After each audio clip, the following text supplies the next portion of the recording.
On this episode of The Rest is Entertainment, we will be talking about red carpet jewellery, how comedians decide who to pick on, and whether Glenn Powell will be narrating Marina's audiobook.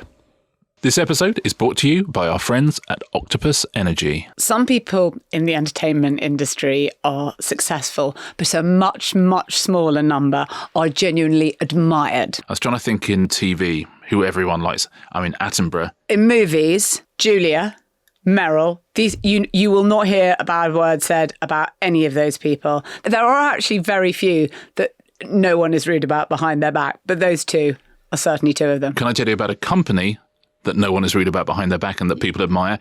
Would it shock you to learn it is our friends at Octopus Energy? Octopus Energy has ended up being named Britain's most admired company 2025. That's nice. That's really nice, isn't it? I'm sure companies are like Hollywood, just absolutely vicious behind each other's backs. But to actually be elected most admired, all is the pretty other companies, good. like there's, all the other companies just sitting around going, "Shall I tell you who I met the other day? Octopus Energy." Actually, you know what? Lovely bunch, really, really lovely bunch. All of them. The most admired company in the UK 2025, which is why we're very, very happy that they are our sponsors.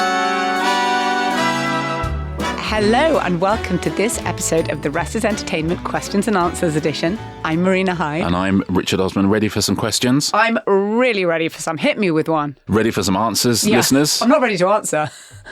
I'm just listening for the listeners saying, yes, we're ready for some answers. Yeah. And they are. It's mixed. It's mixed. Some are, some aren't. Mia G has a question for you, Marina. The famous rapper Mia G. She says, Margot Robbie was photographed wearing the late Elizabeth Taylor's Taj Mahal diamond necklace worth $8 million on the red carpet of Wuthering Heights. It was apparently on loan from the estate. How does the world of red carpet jewellery work, and how do you go about ensuring that? Oh, well, you can imagine I'm really into this question. It's a loan system, obviously, and it's pretty high stakes because these things are worth a lot of money. I'll talk a tiny little bit about how they did this, because Margot Robbie's got a very distinctive way that she kind of honed with her stylist, who does a guy called Andrew McCamal, and they started it on Barbie, and she I think they call it method dressing. So for Wuthering Heights, the fashion has become a huge part of how she promotes. If you think of all the Barbie things that she went all the way around the world, and they had a premiere everywhere, and she had a different amazing pink outfit for all of that. And is that the idea also that Timothy Chalamet, when he's always wearing orange for he's Marty doing Supreme he's and doing everything? it. He is becoming, because he's kind of immersive promotion, method dressing they call it. Anyway, they even did a coffee table book of all her Barbie looks. It's called something like Barbie the World Tour. Anyway, so Andrew McCamal, he's a brilliant stylist, but he works with her, he does lots of different people like Zoe Kravitz, Hailey Bieber. He works with Margot Robbie on these big tours for her movies, and he posts them all. So there's times like where she's wearing a feathered Victoria Beckham dress, and he's posted a bit of text from the original Wuthering Heights where Kathy sort of ends up biting her pillow and the feathers come out and she lays, so it's all got this whole backstory to it. But for the world premiere in LA, yes, she was wearing a Schiaparelli dress, a custom Schiaparelli dress, and this Taj Mahal diamond, which is a heart-shaped diamond inscribed. This is a bit for our colleagues on Empire. It's inscribed with the name of a Mughal empress. Apparently it was given by Shah Jahan, which Willie Dalrymple can do you a huge book about. And it says "Love is everlasting" on it. And it was given by Richard Burton to Elizabeth Taylor for her 40th birthday in 1972. How do you inscribe a diamond? I thought they were famously... Because of the way it's set. It's set in it has to be set in metal, and it's set in gold. So they were blah, blah, blah. inscribed... Yeah, they didn't write on the diamond. So, and yeah. And if I was Elizabeth Taylor, I'd have gone, inscribe it on the diamond. Oh, you can be sure they would have been having a row within about 14 minutes about getting that. But it bought him 14 minutes, let's put it that way. And there's obviously some talk about the kind of cultural appropriation of all of these things and the cultural politics of it all. But anyway, she wore it differently, Margot Robbie. Like Elizabeth Taylor wore it much more like a medallion. She has it like up here like a choker. That was worth a lot of money. And we'll get to the expensive jewels in a minute and what happens with all those. Another thing she did was she wore a replica of a Bronte. She had this amazing dress that was all made out of, if you look really closely, it was all sort of weirdly corseted, but it was kind of, the seams were made of hair or pretend hair braided. The bracelet she wore is a replica of Charlotte Bronte's mourning bracelet, which had Emily and Anne Bronte's hair in, and the real one is kept at the Bronte Museum, the Bronte Parsonage Museum, and they wanted to borrow it, but it was just too delicate. So they asked if they could borrow it to have a replica made. And an amazing sort of Yorkshire heritage weaving company has made one. That's so cool. And then, of course, the director of the Bronte Parsonage Museum gets to talk to the press. And, so it's really wonderful how these kind of things, and you can see the level of detail and thought that goes into all of these kind of particular outfits. Okay, let's get back to the jewels. Why do jewellery houses lend these things? Obviously, they do it for marketing. So there are lots of, lots of different ones. Lorraine Schwartz, Cartier, Chopard, Boucheron, Tiffany, Harry Winston, all the sort of big people. Stylists have a relationship with them. And also some stars have ambassador deals, and then you have to wear that particular house. So some people might be an ambassador for Tiffany, in which case you're always going to be wearing Tiffany things. That's a hell of a gig, isn't it? It is, yeah. You've got the Oscars coming up, and what they kind of do, a lot of the big houses, is think, okay, well, I'm not going to commit to anything before we see who's nominated, because if you're not nominated, you miss out. So they bring out the big guns for the big guns. So when Lady Gaga was nominated in 2019, she was wearing a huge 128 carat yellow diamond, and the only other time that thing has been seen in public was on Audrey Hepburn during the press photos for Breakfast at Tiffany's. Yeah, she was 58 years before. So how much stuff do they have in their vaults? It's insane. So it's literally they've just got that in their vaults, and so they're not. And that hasn't been seen in public for 58 years. But they wouldn't sell it. Isn't it? Well, that's the thing. As I told you, it's for marketing. And before then, I think the most expensive thing that had been out on the red carpet was Gloria Stewart, who played the very old version of Kate Winslet in Titanic. She had a $20 million necklace on for that, which had a blue thing on, but it wasn't the same as the one in the movie. Anyway, she didn't win. She was up for Best Supporting. But the logistics of it all is huge. Every single one of those things that gets lent has its own security guards, armed security guards that are not allowed. It is put on the last thing when you've done all the makeup, all of everything. It's put on from that moment. The security guard always has sight on them. So a huge part of the red carpet, which, by the way, one time, if you ever see what a red carpet looks like, you kind of have the idea that it's a little bit of an entranceway to something. It is vast. There's this huge, huge geographical area. And the guy who is the security guard, or in some cases multiple security guards for what you're wearing, is watching you the whole time. And if you win and you go to the party and you're still wearing it, they come to the party with you and they're around the whole time. If I was a security guard, I'd go, no, keep it on. Yeah. Are you going to Elton John's party? Keep it on. Honestly, keep it on. Fine. Honestly, I'm right behind you. Yeah. But you have to get temporary insurance for them. And sometimes even the temporary insurance can go into six figures because these things are worth so much money. And you can see that the night is, to some extent, whilst very controlled, also mildly chaotic.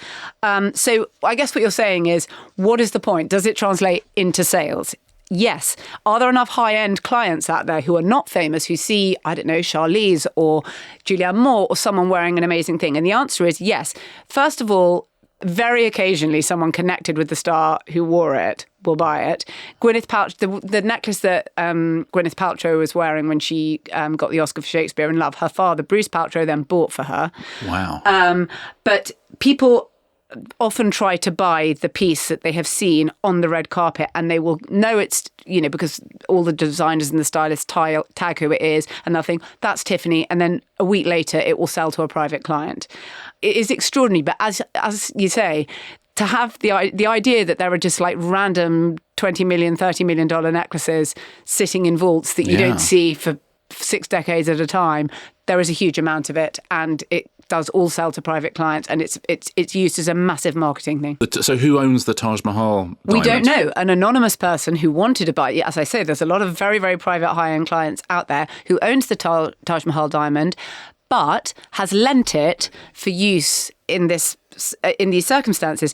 It's a little bit like having an amazing art painting and lending it to a museum when they have a sort of retrospective show of whoever it is. Well, firstly, you love it and you want people to see it, but secondly, the value goes up. Yeah, maybe. It becomes the iconography, it's further invested with something. But yeah, it's a huge business for all of the jewellery houses, and it's kind of, along with like the Met Gala and things like that, these are the times when you see this sort of jewellery on people in at all, because otherwise it's culturally worn by people who don't go on red carpets. My only two experiences really with security guards in the world of entertainment were firstly, whenever they bring the FA Cup anywhere, There's always a security guard. But then when we did £1 Million Drop, and part of that was we really had £1 million in the studio, so the money was real, and that was just brilliant. You know, because any studio day you always think about, oh, then we do that, and then the contestants are turning up, and we'll rehearse in the afternoon, and then question cards, and then we'd do the computer stuff and just make sure that's all working. But that one was also, oh, don't forget the armed guards have got to leave in the armoured truck at 4:15, and then they turn up here, but they just. These guys, there were 4 guys, they were armed, were with the money at all times. That was, I was going to say stressful, but actually it was cool. It was exciting. Yeah, it was really, it was really, really great. And you absolutely didn't need it to be real money, but there's something, it made it much more fun. Yes. That it really was, that you literally put £1 million in front of people. But the logistics on that were more complicated than you might imagine. Come on, just give us £1 million, £1 million, come on.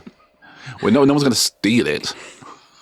A question from Mari about gladiators. Do they do doping checks on gladiators? Are we talking about the new gladiators or the old one? Let's talk about the new one. Yes, they do. They absolutely have to. That show is a BBC show. It's a BBC show. It's incredibly family focused as well. And there have been, I know, Giant, who's on that show, I know he'd admitted previously in the past that he'd taken performance-enhancing drugs, as a lot of people in the worlds of, weightlifting and bodybuilding. There's a thin membrane between legal and illegal. Videos, I reckon. He did some videos and he said, if you take these, you'll get massive gains right back in a long time before, and obviously hadn't removed them from wherever he posted them. YouTube. Exactly, and the BBC have stood by him because he gets tested all the time, so he's not doing them now. And the contestants do as well. And the contestants are absolutely dope tested too. So it's back in the early days of American Gladiators. Again, that documentary about the very early days of American Gladiators, which I've now seen and is brilliant, is amazing. I would say eye-opening. There isn't a drug that they didn't take. I mean, there really, really wasn't. Doesn't have to be performance enhancing. But, I can exclusively reveal to everyone who was at the Royal Albert Hall to see our Christmas show that when Nitro was carrying Marina on his shoulders, that was done entirely naturally. That's why he's out for the next season. Yeah, exactly. I mean, you were absolutely out of your mind on everything, but Nitro. I was high on Nitro. Clean as a whistle. So they are tested, as you say. The contestants are contested, and you couldn't not. These days, we live in a world in which you have to be squeaky clean on that show. But I mean, Nitro, you've seen him up close, and I've seen a few of those gladiators up close. Now, Giant, famously shorter than me. That's the stat that comes up every time he turns around towards the camera. Shorter than Richard Osman. He looks amazing, doesn't he? Nitro. Yeah, is that the word? Oh, Nitro, yes. Yeah. Sculpted. Yeah, sculpted. Yeah. Well, you saw him on Strictly. I mean, it's extraordinary, but yeah. We've had a few gladiators on House of Games. Yeah. And on there, we always drug test. And I would say they're pretty much the only people to pass. Yeah. This is a proper business of entertainment question from Rhys Matthews for you, Marina. With Josh D'Amaro winning the succession battle at Disney, where does this put him on the Hollywood power ranking? Who are the most powerful people in the industry now? Okay, that's a very good question. I think I said on this podcast that I thought he would win it. Well done. And he's the guy who, they had 4 people come from 4 different parts of the business, but he was the guy who runs parks, which is, by the way, as we've seen just from, I think it was last week, they had another sort of earnings call. Disney make the vast amount of their profit off from parks, and you can't have parks without the entertainment business to back it up. One of those 4 candidates, by the way, I thought was interesting, was animated. Right, which absolutely makes sense. That's who I would have given it Jimmy to. Pitaro is just the ESPN guy's just like a little avatar. Yeah. But the parks make something like 3.3 billion profit, and entertainment, all of the Disney entertainment makes 1.1 billion profit. So the vast majority of their operating income. I'm just going to do this as a top 3. You've got 3 phones that are ringing, and you can see who each of them are. That's clever. Who's called you take first? Okay. This is controversial, and in some ways, why are you not putting them at 1? But at 3, I'm going to put Neil Mohan, the CEO of YouTube. Oh, yeah. And YouTube are regarded as such outsiders. I think maybe he's number 3 in terms of who's call you tape, because what are they really giving you? It's almost like they exist in a world. This is why Hollywood are so scared of them, because even Netflix, they think, this I understand, but they cannot. They've got this kind of remote thing that's just creeping up and eating everybody's lunch. Yeah. They don't know quite what to do So with he's going to be the richest guy ringing you, but maybe he doesn't have the most opportunities for you. 2 is Josh D'Amaro from Disney. Yeah. And number 1 is Ted Sarandos. And he's still right. You're taking his call first. He's the entertainment guy they think they understand better than the YouTube guy who they're really scared by. Yeah. But yes, I think number 1, that's the call you take. It's Ted Sarandos. So if he was to ring you, what would be? I would say, Richard's really sorry about the way we roasted you because we didn't realise you were in the room still when we did it at that conference. It's amazing we're still on air. But I'm not sorry, Ted. Yeah, I'd do it again. Yeah, I do it again right now. In fact, I'll do it for you right now. Here's a nice one on crowd work from Nadine Johnson. She says, how do comedians pick audience members to speak to when performing crowd work? Are there immediate red flags for stand-ups when looking across the front row that they know not to pick on? How do you think Nadine Johnson, thank you for your question, Nadine, felt when Nadine Dorries and Boris Johnson were absolutely at the forefront of news? It'd be like now being called Melania Epstein. Do you know what I mean? There must be one out there. There must be one out there. Nadine, thank you so much for your question, and I'm glad that Nadine Dorries and Boris Johnson have faded from the scene a little bit. To answer this question, we asked our old friend, John Bishop. Well, Nadine, the thing is, stand-up is now on social media. People think that's all stand-up is, talking to people in the front row, and it's not. To be honest with you, it's a bit of a contrivance and it's a bit of a trick because most comedians, you start doing open spots and then someone gives you a job to be the compere. And the compere, you do it because that gives you more time on stage. But the compere's job is to set up the room. So you talk to people in the room to get them settled and to get them focused on the acts that are coming. And so often the compere would be the person with the least amount of jokes, as it were, the least amount of material, but would work with the audience. And it's a thing that people clip up on social media, and so people think, oh, that's part of every comedy show. The hardest part of comedy is writing a joke. It's not hard to say to someone on the front row, you're a dickhead, and that shirt's shit, and look at that haircut. That's not hard. And so what you do as a comedian, you walk on.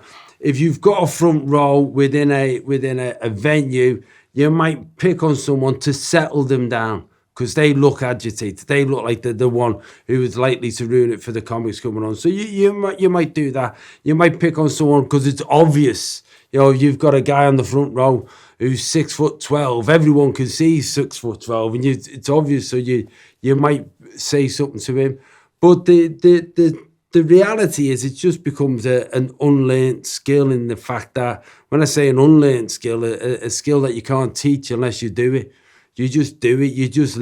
You just be able to see who to talk to. The red flag are the people who don't laugh. So you walk on stage and you'll see some people and there'll be some people clapping, some not clapping. Some people you say something, they laugh and their face doesn't crack. Not everyone, you got to remember, not everyone in a comedy club wanted to go. So, people don't buy their own individual tickets. Some of them went because the person they live with wanted to go, and because they like sex, they've gone. That's the deal. They've gone, well, if you want to go, I'll go because it's what you want to do. And some of them sat there. So if they're not laughing and they're not looking like they're enjoying it, you don't chat to them, because what's the point? I've done that, by the way. I have done that where I've cracked somebody on the front row who's not been laughing. I'm going, what is wrong with you? Why have you come here? What's wrong with you? And then they say, my mum's just died. And then you go, oh, wow. Now that's killed the gig, hasn't it? Thank you so much, John. And funny enough, you recommended a movie that's based on his life story. Is this on? It reminds me actually a lot of parenting. Everything he was saying there also applies to parenting multiple children. I don't want to say it's deciding which one to pick on. It's deciding which one to single out, sometimes for praise, sometimes for something different. Marina Vince-Melia has a question for you. Marina, who would be your dream narrator for your forthcoming book in audio form? That's good because you get a chance to talk about your book. Vince says, I vote for Glenn Powell. Well, he could do it, like I always say. He could do... Could he do the voice? I'm actually doing it myself, which I didn't do for my last book. It's a book of columns, right? This new book. And your What's the previous Time book, to Be Alive, Richard? It's coming out in September. Your previous book was a book of columns and you got someone else to read it.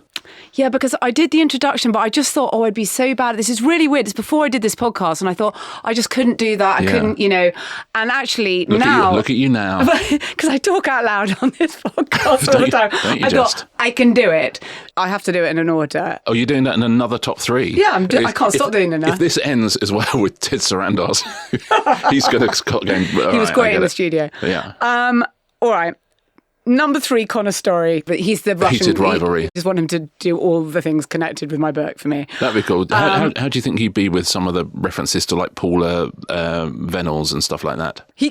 Listen, look at the Russian accent. He can do anything. He can do anything. He can do anything. Catherine Hahn, the marketing psycho from the studio, but I want her to play Catherine Hahn as that character in the studio, who is but it would be so remorseless, all my columns read in that voice.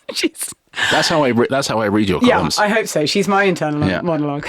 And this is so niche, my number 1, but I love it so much. If you probably saw this last year, but it's so funny on TikTok or either on YouTube. Sydney Jo Robertson, the group chat, and she plays all the 7 girls in a group chat. It's hysterical. Oh, I haven't seen that. Oh my God, it's so good. Okay, I want to be the one who is always throwing open the door of her roommate's room, and she begins almost all of the episodes because it's just like, what the hell? It's brilliant. The whole series is brilliant if you haven't seen it. What's she called again? Sydney Jo Robertson. Sydney Jo Robertson. Yeah, and I just feel that particular one of all the girls she plays has the vibe of like, what the hell has just happened that I think would be good for voicing my book. See, What a Time to Be Alive. That's an amazing recommendation, though, because now anyone who has not seen that has to watch it because they want to hear who you're talking about. There's more seasons of it, and each episode is like 2 minutes. It's so good. She worked on it for a long time when she did it. She worked on it for maybe a year, and it's just those people who think that those kind of videos are kind of dashed off. It's so well done. It's so well written, and it's just hysterical. That's like have I recommended that guy Tommy Stewart who does if recreational golfers did press conferences? You haven't recommended it, so please recommend. Yeah, that's amazing. It's just like a weekend golfer talking to journalists as if he was, Tiger Woods. It's very, very funny. Such a good thing. Yeah, it's really good. Okay, very good. Question for you, Richard, about the highly contentious subject of fonts. Luciana says, Richard, what font are your books in? Do you get a choice, and have you considered requesting a more accessible font for people with eyesight problems? It's a very good question. Firstly, it is in Garamond. Which is the Garamond, I mean, fine. Which is like nail polish colours. Yeah, exactly. But although those are always slightly better. I've also got my hallway done in Garamond as well. And that's the Penguin Random House font. But they do show you, galley proofs and all those things beforehand. And as I'm sure you know, I have visual difficulties, and I've always been comfortable with Garamond. They showed it to me. They show me other fonts. Pick your battles. But I also, none of them are particularly more useful than any of the others for me. But so I always make sure there are large print versions of all the books as well in all the different territories. That's important to me. That's why I listen to a lot of audiobooks anyway, and I know exactly what you mean. Some fonts, it's the size of font really, but Garamond is sort of fine for me. I'll say that. In America, they use Adobe Jensen Pro. That's the fonts they have in America. They make everything so poetic. Yeah, don't they just? But yeah, so I'm always make sure every territory there is a large print copy as well, a large print version. I was at a friend's house the other day, and they'd accidentally bought the large print version, and we were all passing it around going, oh my God, this is great. Because we're all in our 50s. Yes. And we can't see anything. Everyone's coming towards me now. Yeah, absolutely. Now nobody can see. And I'm like, yeah, this is what it's been like for my whole life. If I wanted a different font, I could definitely ask for a different font. But Garamond is chosen because it's fairly clear to read. And if you do find it difficult, there is a large print version available as well. That about wraps us up. Yep. We will be back tomorrow for our members with a bonus episode about Hollywood's worst couples. Yes, worst, weirdest, best, all sorts of things. Lots of great stories in there. For everyone else, though, we will see you next Tuesday. See you next Tuesday.